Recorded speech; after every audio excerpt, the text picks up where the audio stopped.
रोहन, एक fearless urban explorer, अपने vlog के लिए फेमस पुरानी हवेली एक्सप्लोर करने गया। लोगों ने उसे बहुत वार्न किया था, पर उसकी क्यूरियोसिटी उसके डर से बड़ी थी।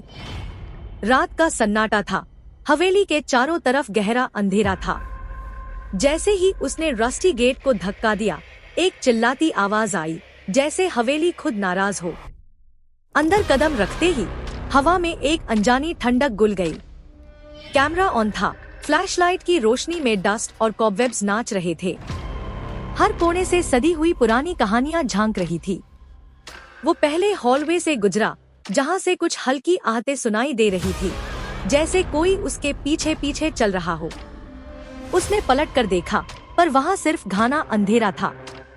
आगे बढ़ते हुए उसने एक बंद दरवाजे पर नजर डाली। दरवाजा खुद धीरे से खुला, एक गहरे खाली कमरे का राज खोलता हुआ।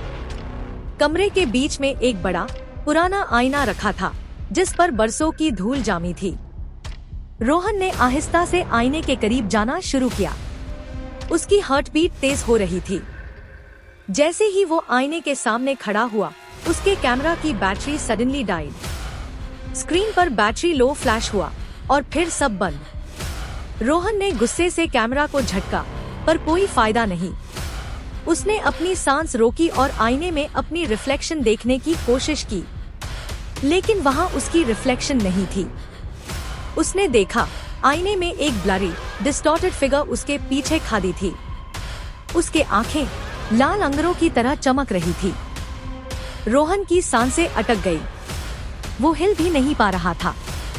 धीरे धीरे उस रिफ्लेक्शन का चेहरा एक भयानक मुस्कान में बदल गया। उसी पल एक ठंडी सदी हुई आवाज उसके कान में फुसफुसाई, रोहन, अब तुम यहाँ से कभी नहीं जाओगे। वो चिल्लाया, कैमरा उसके हाथ से छूट गया। आखिरी चीज जो कैमरा के डाइंग स्क्रीन पर रिकॉर्ड हुई, वो थी रोहन का हॉरिफाइड चेहरा आईने में, जिसमें अब उसकी अपनी रिफ्लेक्शन के पीछे अनेकों प्रेतात्माएं दिख रही थी, उससे घूरते हुए। और फिर अंधेरा।